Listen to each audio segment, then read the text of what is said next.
y vamos a hablar sobre la patología uveal y de mácula. Bueno, vamos a empezar por el tracto uveal.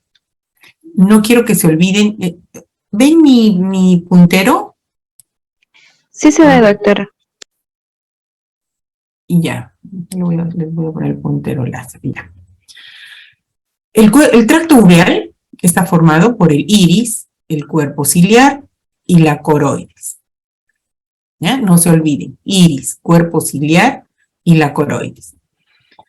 Este cuerpo, el tracto uveal, es de color marrón. Le pusieron uveal porque, según los anatomistas antiguos, decían que se parecía al color de la uva, ¿no? Aquí tienen la esclera en un ojo eviscerado y otro el color de toda la uva. Si ven un traumatismo, por ejemplo, ocular, van a ver que este color, esta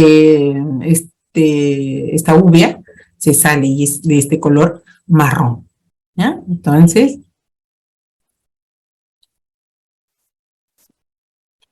el tracto uveal es una capa vascular pigmentada situada entre la retina, aquí está, la retina y la esclera, ¿no? La coroides, ahí. Nunca se olvide. Ahora hablemos de la uveitis en sí, que es la razón de esta exposición. La uveitis es una inflamación de todo el tracto uveal que puede ser localizado. Si solamente se compromete el iris, sería una iritis. Puede ser una pars planitis, una uveitis intermedia, y una coroiditis, o una coroiditis, cualquiera puede ser. Entonces, el tracto uveal puede responder a cualquier tipo de inflamación ocular con un acúmulo de linfocitos. Miren acá, los linfocitos retroqueráticos, o sea, están detrás de la córnea, ¿no? En la parte interna de la córnea, en la cara interna de la córnea. Entonces, estos linfocitos y plasmocitos van a formar lo que es el pigmento retroquerático. Pueden estar involucrados, como ya habíamos dicho, solamente el iris, la pars plana, la parte intermedia, la coroides, o si no, toda la uvea, que sería una panuveitis. Los datos epidemiológicos. Mayormente es autoinmune. Se produce en pacientes entre 20 y 44 años. O sea, ojo, ustedes también podrían estar en ese grupo de pacientes que en algún momento pudieran tener una uveitis, ¿no? Constituye el 10 a 35% de las causas de ceguera y de baja visión. Miren cómo puede terminar un ojito que no ha sido tratado, que no ha sido evaluado. Miren esas sinequias alrededor de la pupila, o sea, la pupila está pegada al cristalino, ¿no? Está pegada.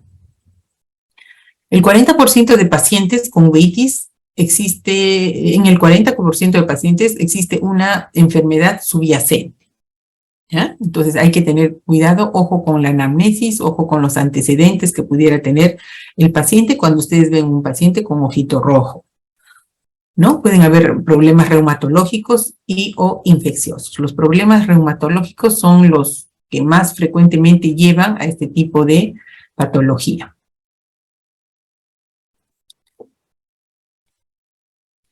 Ya, ahora, la clasificación. Para que ustedes se den cuenta, les he puesto varias, dentro de las clasificaciones,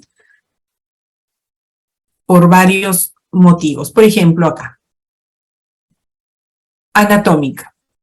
Miren, es el segmento anterior, una uveitis anterior. ¿Qué afecta? Afecta el iris, ¿no? Y a nivel, vamos a poder observarlo a nivel de la cámara anterior, ¿no? Entonces, una uveitis anterior.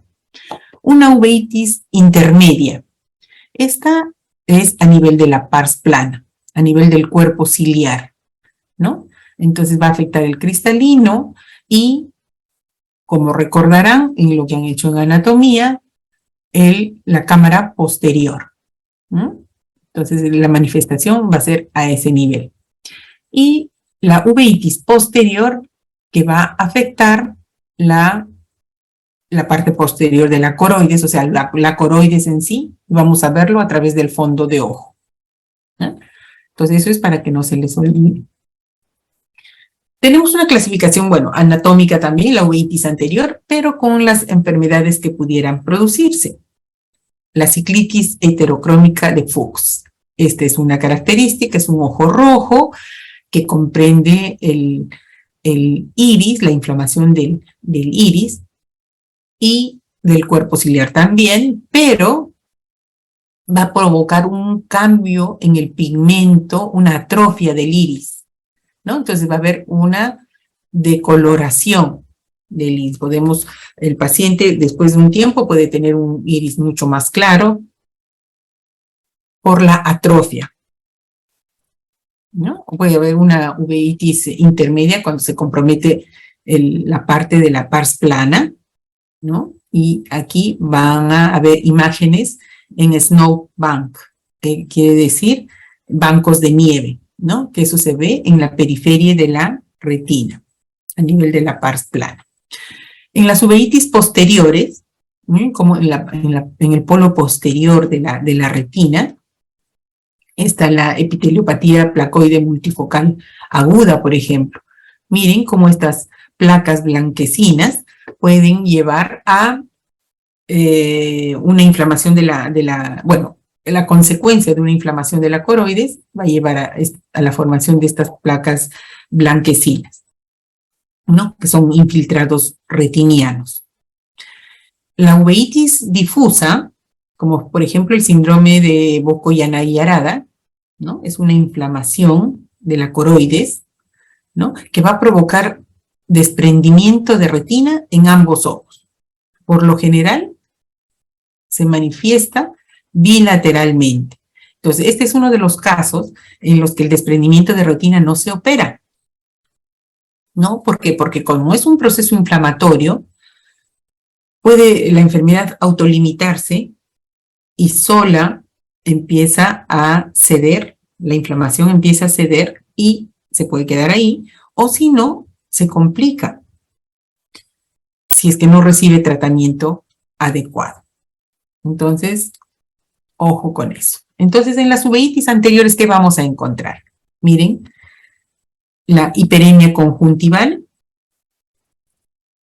miren la córnea, puede haber un aumento de la presión del ojo y hace que la córnea ya no esté tan transparente como normalmente suele ser, ¿no? Entonces, vamos a encontrar el ojo rojo, dolor, lagrimeo, como vamos a verlo en unos instantes.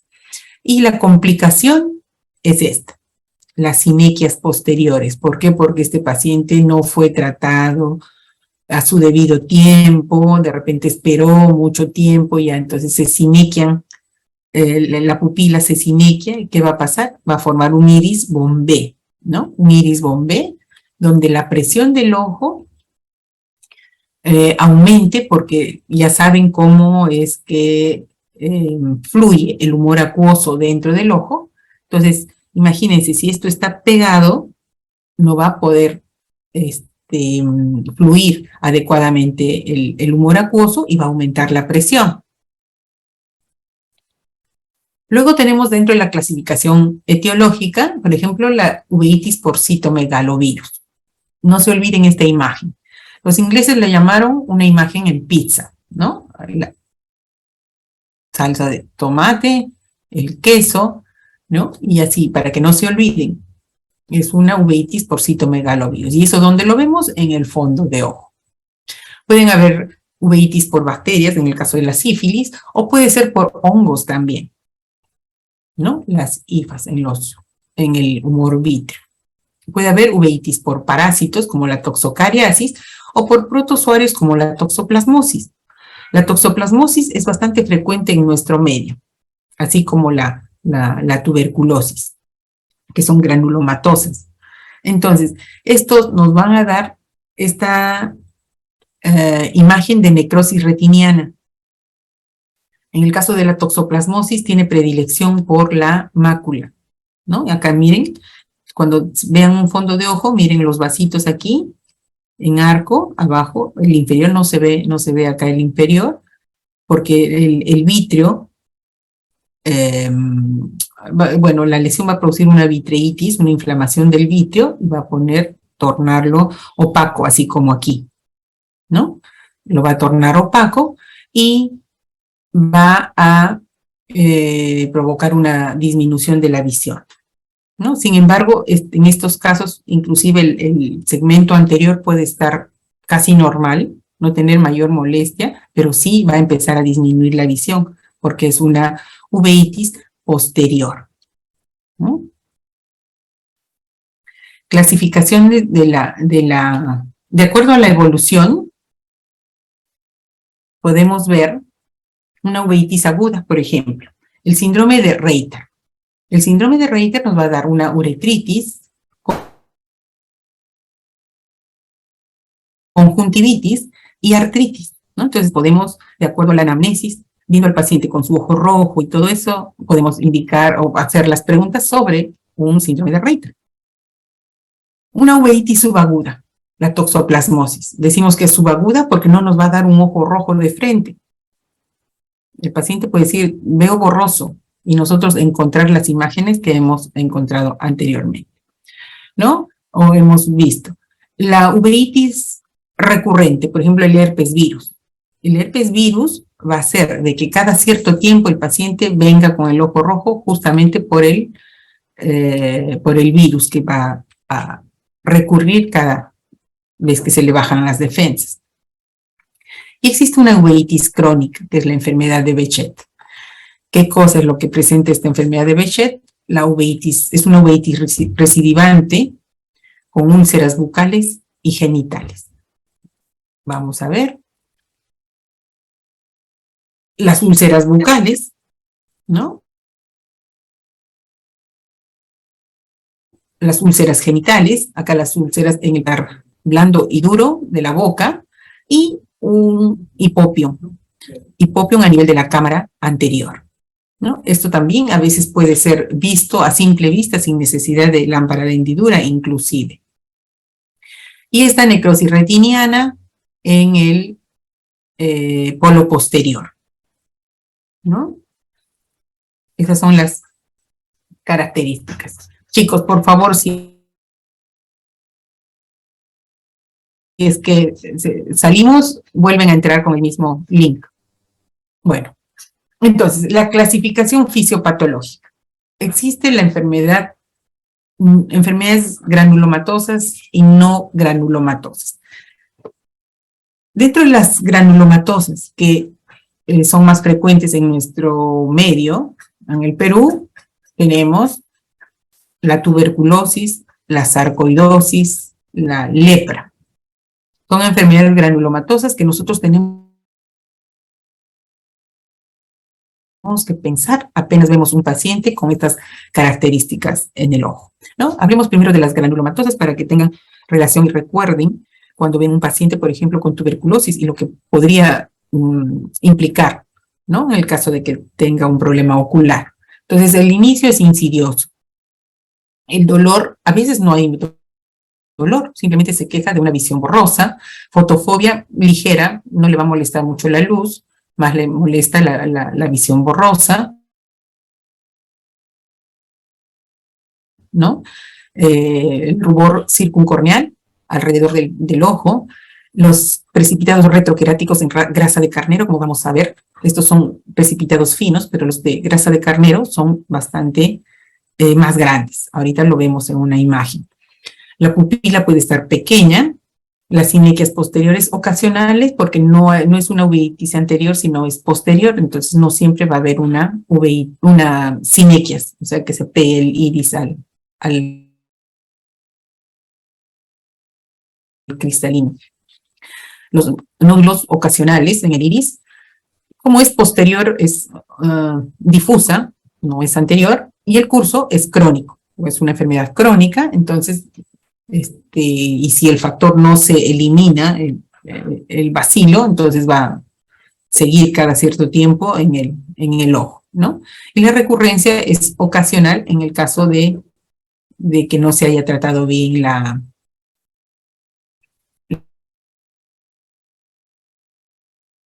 la tuberculosis, ¿no? Siempre la enfermedad de fondo tiene que verse. Entonces, acá están las otras enfermedades: tuberculosis, sarcoidosis, lepra, sífilis, blastomicosis, histoplasmosis. Miren, los precipitados en grasa de carnero. Chicos, ¿me escuchan? Sí, doctora, sí se escucha. Sí, doctora. Sí, pues habrá que no sé. Bueno, seguro que ahorita se va. Bueno, entonces acá tenemos un granuloma tuberculoso en la conjuntiva.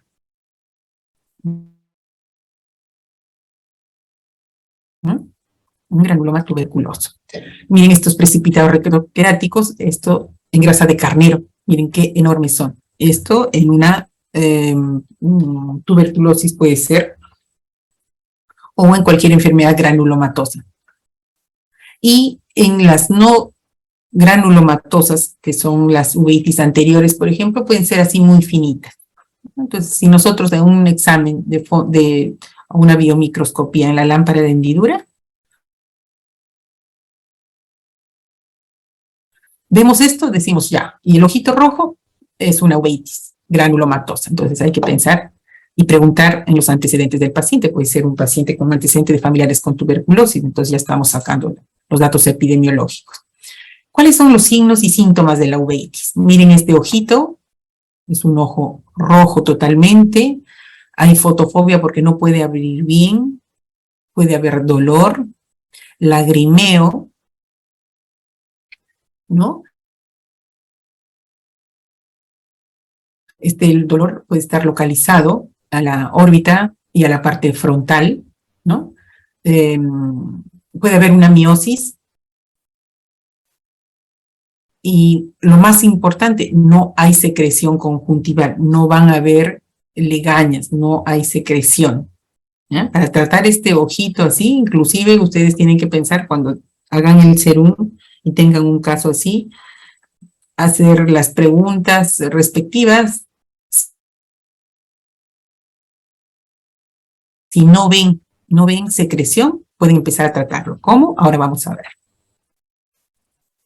Signos y síntomas de la uveitis. Acá seguimos. La tosis palpebral. En algunas uveitis anteriores puede haber una tosis palpebral, que el párpado se cae, ¿no? Por ejemplo, en las iridociclitis no granulomatosas anteriores, como en la espondilitis anquilosante, donde vamos a encontrar el pigmento retroquerático que habíamos indicado.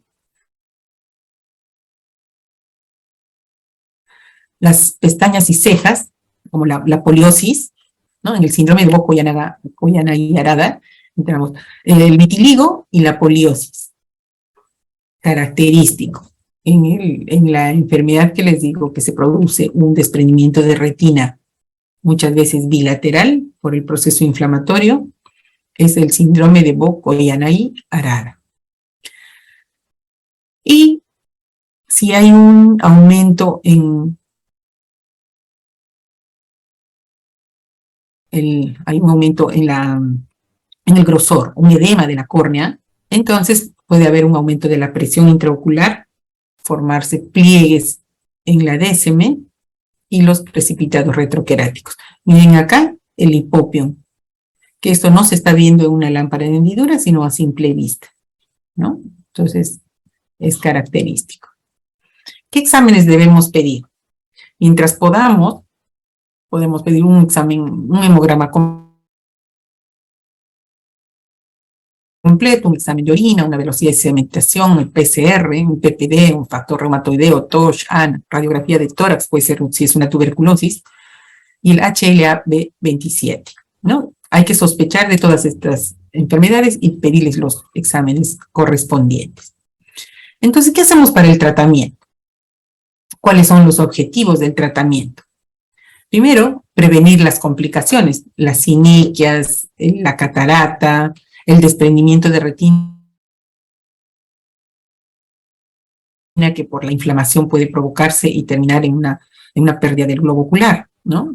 Entonces, se puede aliviar las molestias, analgésicos para el dolor, preservar la visión, que es lo que más nos interesa, y tratar la enfermedad subyacente. Esos son los objetivos del tratamiento. En los grupos, ¿qué grupos de fármacos vamos a utilizar? Por ejemplo, los midriáticos. los antiinflamatorios. Los midriáticos, ¿para qué nos sirve? El midriático nos ayuda a dilatar la pupila, de manera que el midriático más o menos dura 8 horas. Entonces, si le damos un midriático, una gotita cada 8 horas, hacemos que a las 8 horas se cierre la pupila, le ponemos la gota, se vuelva a abrir y se vuelva a cerrar y se vuelva a abrir, de manera que no quede en un solo, ya sea abierto o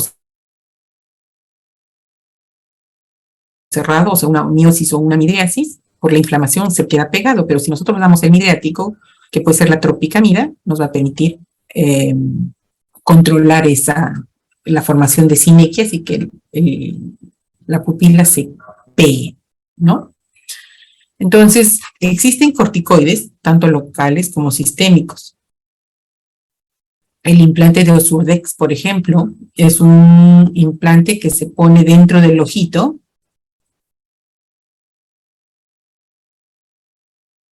y nos permite una liberación prolongada del corticoide, o sea, más o menos unos 3 meses. Pero el problema es de que puede aumentar la presión. Entonces hay que evaluar si es un paciente con glaucoma y le ponemos esto, le va a aumentar más la presión. El objetivo del tratamiento son 2. Primero, bueno, son 4 objetivos. Prevenir las complicaciones. 1. 2. Aliviar las molestias del paciente, el dolor, especialmente. Preservar la visión y tratar la enfermedad subyacente. De nada sirve que tratemos el ojo solamente, por ejemplo, por una uveitis tuberculosa, si no tratamos la enfermedad subyacente, la TBC pulmonar, por ejemplo, ¿cierto? Entonces, siempre tienen que ver la causa. Entonces, ¿qué grupos de fármacos utilizamos? Primero, los midriáticos. Los midriáticos, como la tropicamida, que es la que más frecuentemente se usa, nos ayuda a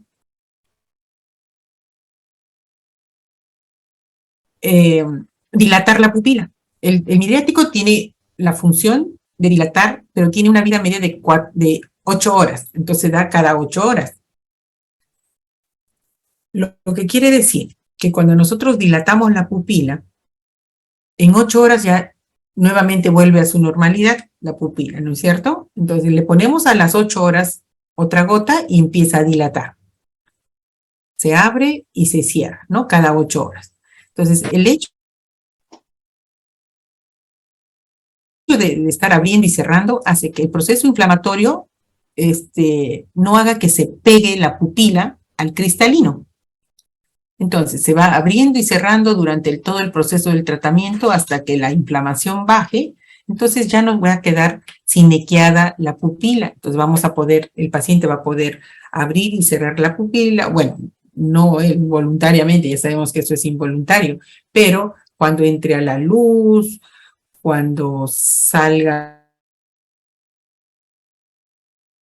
de un lado oscuro, dependiendo de la situación, su pupila va a poder trabajar normalmente, ¿no? Entonces ya hemos visto cómo quedan las pupilas sinequiadas. Entonces, existen los tratamientos con antiinflamatorios, que pueden ser los corticoides. Entonces, estos corticoides provocan una complicación del tratamiento con corticoides, siempre es el aumento de la presión del ojo y la formación de catarata. Entonces, en los pacientes que no tienen un antecedente de glaucoma, se le debe poner un implante de Osurdex.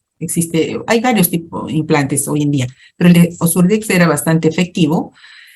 Tiene más o menos unos 2 milímetros de tamaño y se implanta dentro del ojo.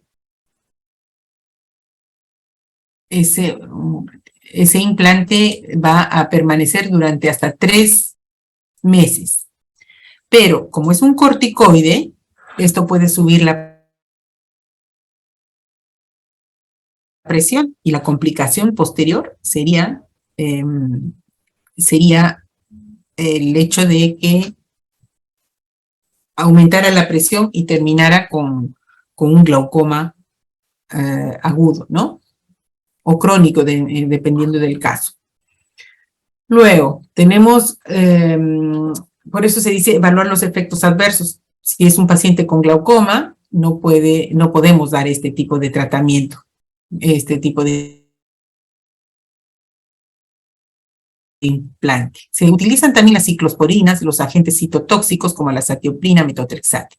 Tenemos los agentes biológicos hoy en día que son muy buenos, como el infliximab, adalimumab, y hay muchos otros últimos que han aparecido. Como les decía, el tratamiento quirúrgico ya es para las complicaciones. Si ustedes a un proceso inflamatorio agudo entran a operar, empeora muchas veces el caso, ¿no? Entonces, por eso, en los casos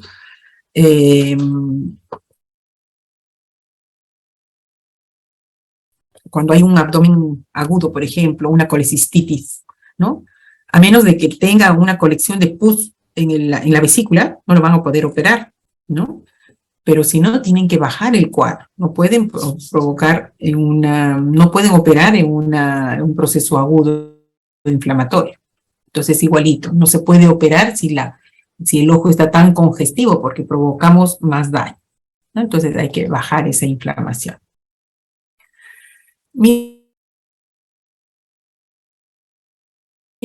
Como este es un paciente, son las fotos de un colega, un paciente que ha tenido una uveitis, miren cómo se inflama todo el segmento anterior, está todo opaco, ¿no? El paciente había llegado una vez al consultorio y después no volvió. Entonces, miren cómo queda la pupila. Esta pupila no podemos entrar a ver el fondo de ojo, no se ve nada, encima se está opacando el cristalino, así que no hay forma, ¿no? Está tosiniqueado. Entonces regresa cuando ya está así, el ojo ya está más tranquilo, ya pasó la inflamación, pero como el paciente no llegó y probablemente no se puso las gotitas de tropicamida, entonces le han empezado a dar gotas y este paciente ha tenido la suerte de que ha empezado a romper sinequias, ¿no? Se han roto las sinequias y se ha quedado así. Pero miren cómo de todas maneras queda esta opacidad y el paciente no va a poder ver, ¿no? Como complicación. Entonces, es lo que se quiere evitar, ¿no? Si se da un buen tratamiento y el paciente cumple, por supuesto, entonces vamos a tener un cristalino transparente y no este tipo de pigmento que queda en la cámara anterior. Entonces, ¿qué se puede hacer? Este es un estudio que se hizo en México para indicar que los pacientes, los médicos no oftalmólogos que trabajaban en provincias, por ejemplo, haciendo lo que ellos más o menos, lo que nosotros llamamos el serum, podían hacer, y cierto que lo hacían y lo hacían muy bien. Entonces, ¿qué pasa? Lo primero que tenemos que hacer, ustedes en el caso de que estén haciendo vuestro serum, lo primero que hay que hacer es una evaluación y confirmar de que no sea una uveitis infecciosa, como por ejemplo tenga una conjuntivitis.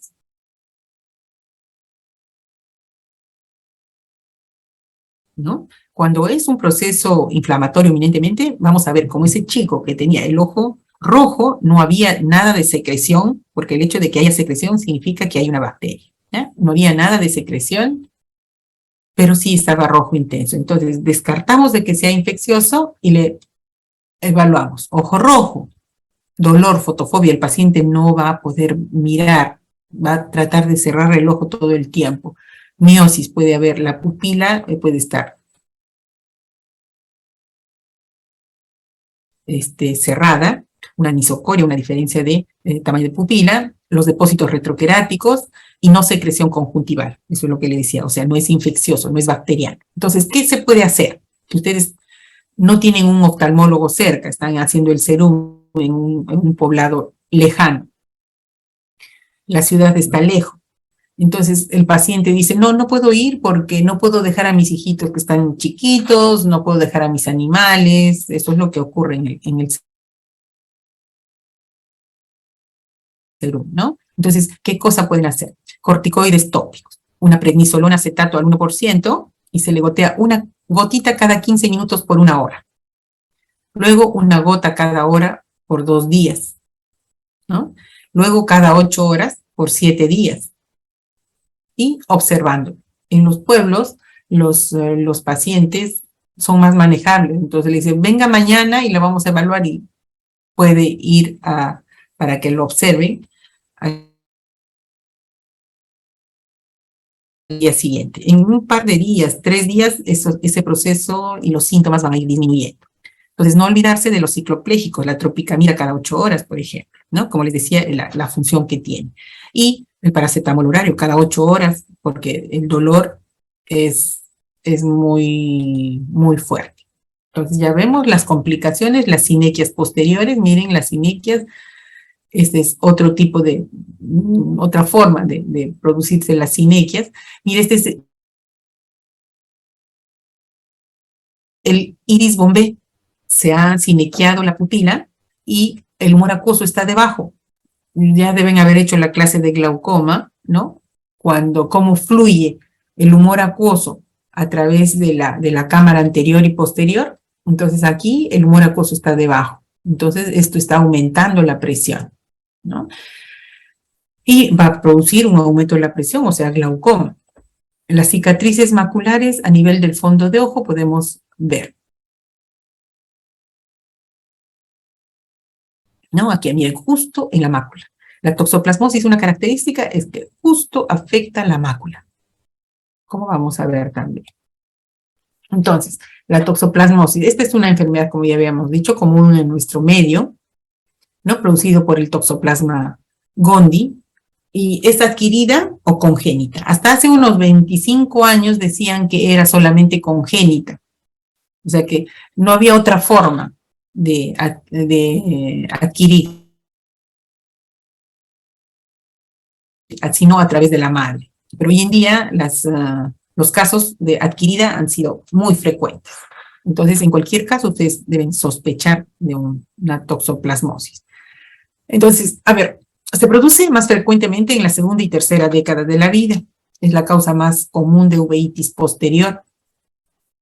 Y pueden haber mujeres con cicatrices por toxoplasma que pueden transmitir al feto. También existe todavía eso. Entonces, ¿cómo es la forma de contaminación?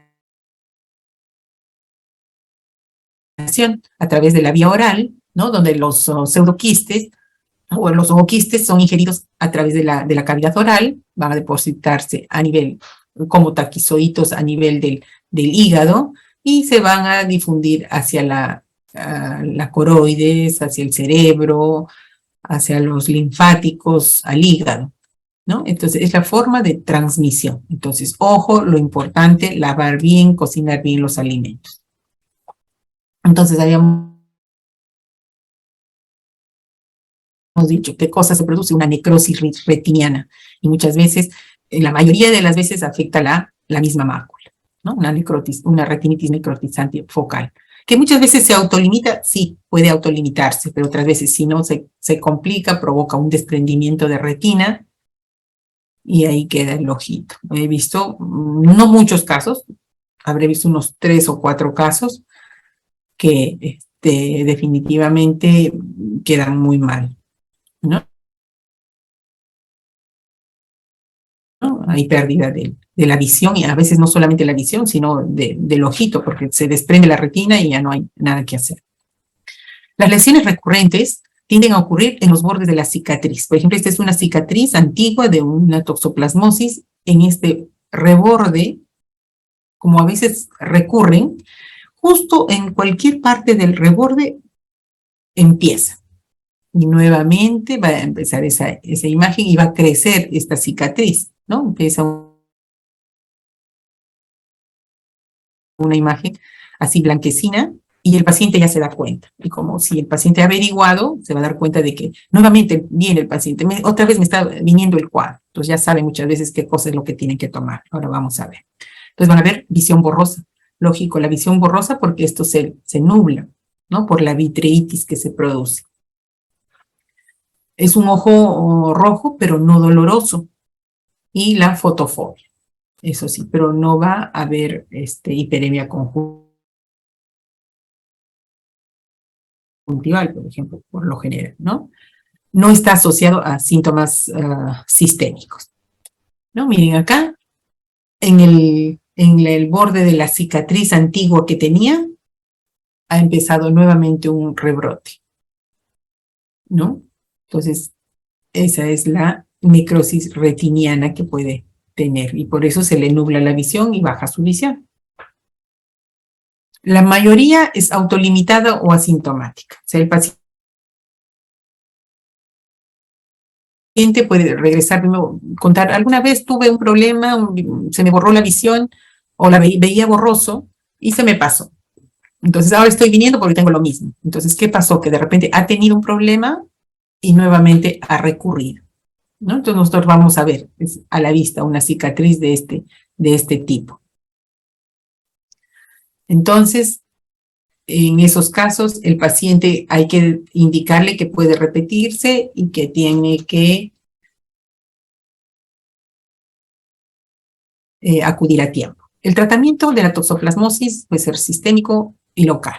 El sistémico, el trimetopin con el sulfamethoxazol, que es el cotrimoxazol, la sulfadiazina con la pirimetamina más ácido folínico y la clindamicina. Son los medicamentos que pueden ser utilizados.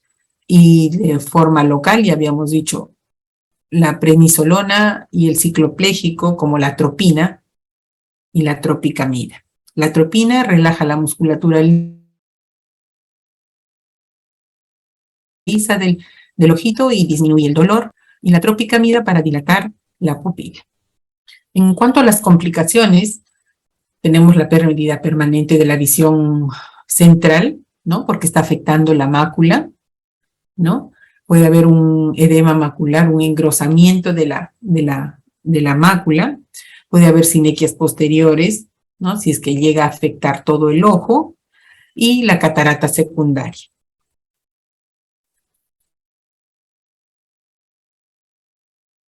¿No? Por el proceso inflamatorio agudo. Bueno, entonces acá tenemos los tumores de la uvea. Tenemos los tumores melanocíticos, los tumores vasculares y los tumores óseos de la uvea. Vamos a ver. Los tumores melanocíticos pueden ser el nevus del iris, nevus coroideo, el melanoma de iris, que ya es complicado, melanoma de cuerpo ciliar, melanoma de coroides.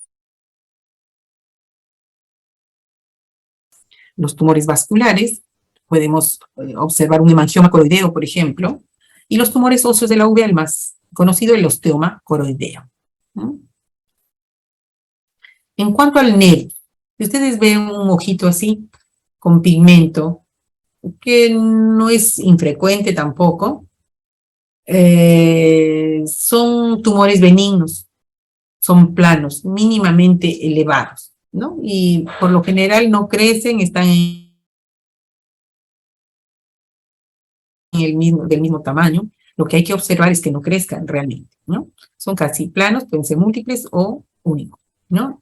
Pero puede, bueno, haber también en la coroides, nevus coroideo. Son zonas más oscuras, ligeramente elevadas, que uno puede controlarlo en unos meses y no va a crecer. ¿No? Pueden ser hasta de 1.5 a 5 milímetros de base y un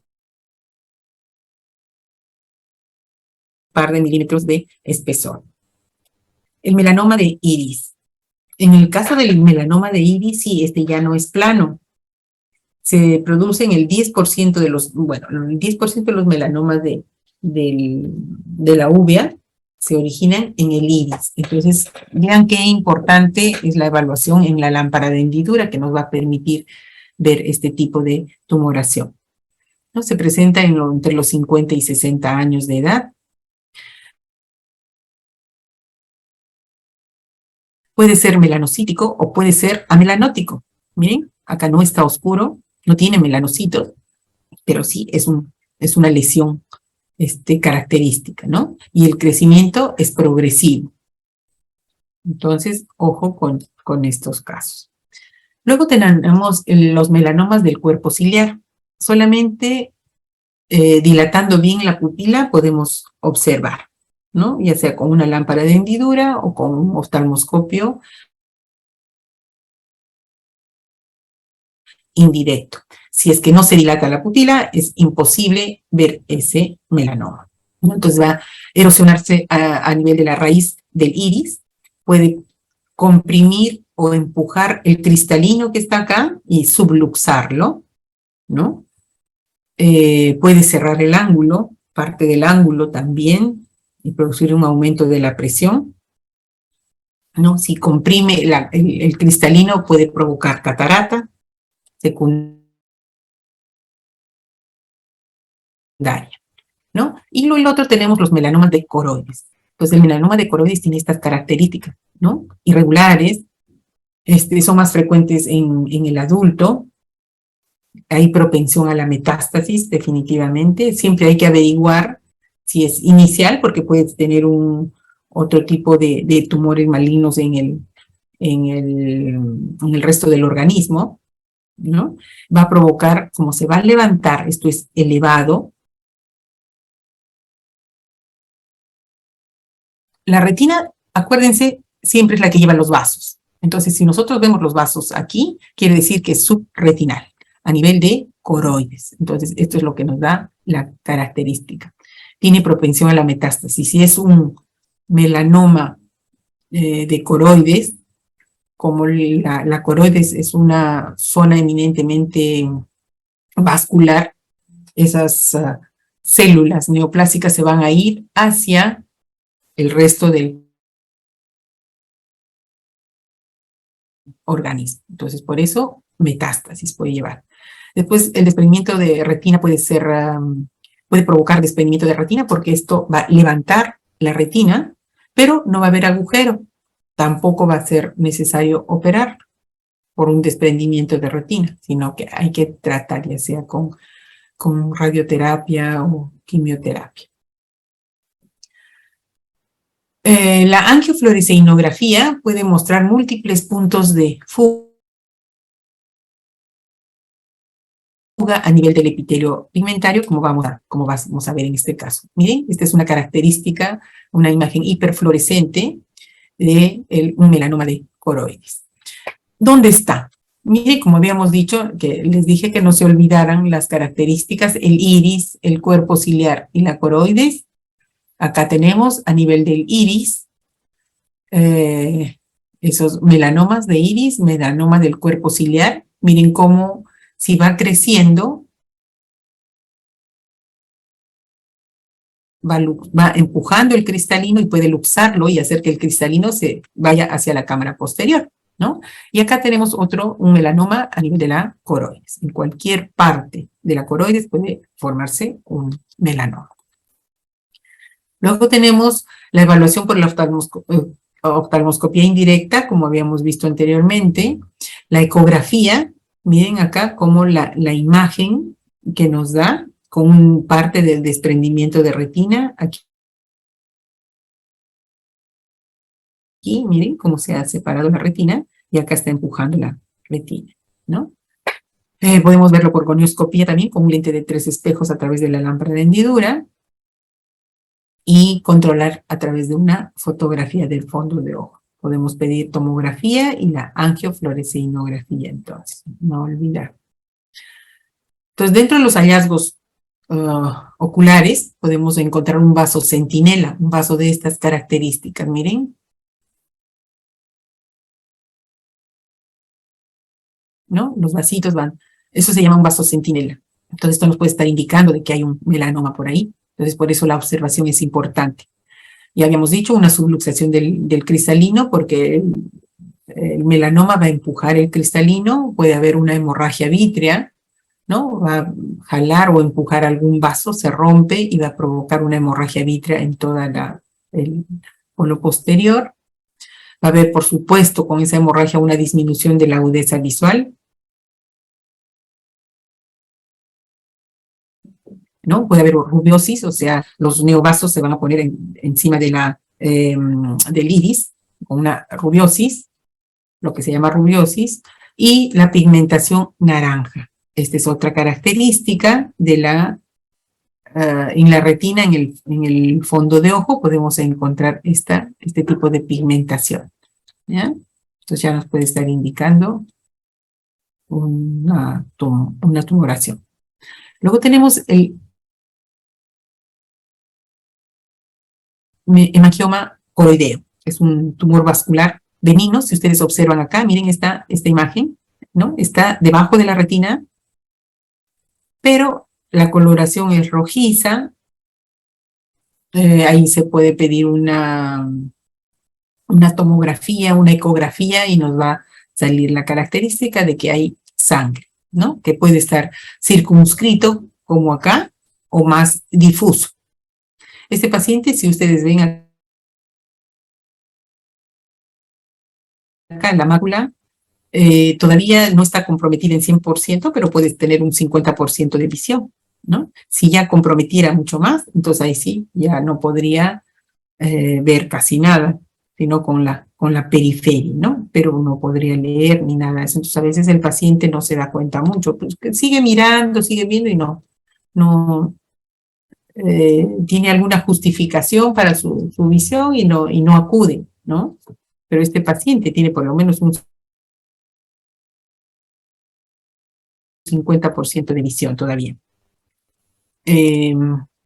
Ahora, la metástasis coroidea. La mayoría de las metástasis se presentan en la coroides.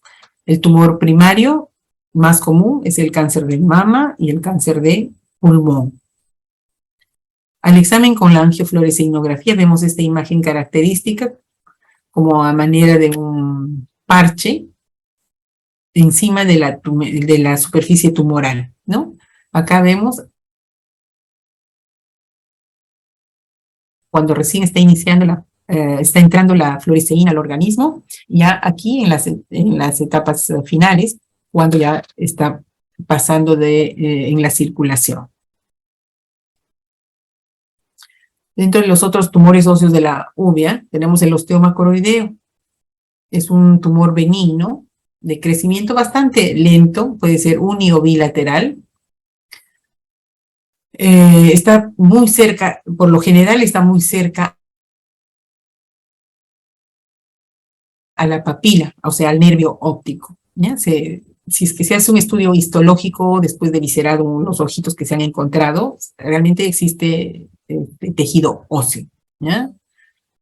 Dentro de las características, respeta el epitelio pigmentario, esta partecita más blanca es el epitelio pigmentario, y el diagnóstico se hace por ecografía, ¿no? Aquí la ecografía, o por la tomografía de coherencia óptica, que es la OCT. Ahora vamos a ver. Entonces vemos aquí el vaso centinela. Miren acá en la lámpara de hendidura podemos ver esta imagen cuando es el tumor del cuerpo ciliar, va empujando el cristalino y lo podemos ver así. O también una imagen mucho más cercana a ese nivel. O aquí también, miren, otra imagen de lo mismo, melanomas coroideos. Ahora vamos a hablar de la patología de mácula. La mácula es un área más o menos de 2.85 milímetros de diámetro. Es la parte más importante de la visión, la que nos permite leer y reconocer rostros. La fobia es una depresión de más o menos 1.5 milímetros de diámetro situada en el centro mismo, ¿no? Entonces, nuestra visión depende de este sector. En esta zona están los conos con el pigmento xantófilo. Por eso es que es más oscuro aquí, porque en esta zona hay mayor cantidad de conos. La OCT, o no. La OCT, ya terminó. En la OCT tenemos las capas de la retina que nos van a permitir evaluar. Esta es una OCT normal, ¿bien? Cómo va sin la imagen, lo que se llama un paralelismo, ¿no? Miren cómo Estas estructuras están en forma paralela, lo que nos indica la normalidad, comparado con un estudio histológico. Luego tenemos los síntomas. ¿Qué síntomas nos indican una lesión de mácula? Disminución de la agudeza visual, va a haber un escotoma, o sea, el paciente va a ver en todo movimiento que haga, va a ver siempre una mancha central. Las metamorfopsias, que son la visión ondulada de las cosas, va a haber una disminución de la visión cromática, o sea, el color no lo van a distinguir bien, y las cosas las van a ver un poco más pequeñas. Dentro de las alteraciones de la visión, tenemos, miren cómo se va alterando la forma, ¿no? La forma de las imágenes. Poco a poco, la alteración es central. Estudio de la mácula, tenemos una oftalmoscopía directa, con el oftalmoscopio directo, el pequeñito, que nos da una imagen más cercana, pequeña. La rejilla de Amsler le damos al paciente, esto es lo normal, y esto es lo que puede empezar a ver cuando está empezando una degeneración macular. Y cuando ya está más avanzada, vemos ahí esa mancha en el centro. El diagnóstico, una tomografía de coherencia óptica, este es un agujero macular, o una degeneración macular, una membrana coroidea neovascular, ¿no? Podemos tener la angiofluoresceínografía, que nos va a indicar la lesión, o sea, una filtración a nivel de la misma mácula, ¿no? Y la retinografía, que es una foto a color de la retina. Dentro de las patologías maculares más frecuentes tenemos la coroidopatía central serosa, en la cual hay un desprendimiento localizado de la retina. Si ustedes ven acá esta imagen, y el paciente dice, veo como a través de agua, ¿no? Justo en la parte central. Las membranas epimaculares, miren esta membrana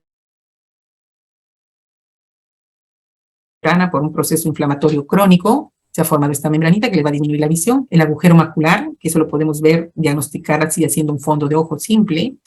Las maculopatías tóxicas, por ejemplo, por cloroquina.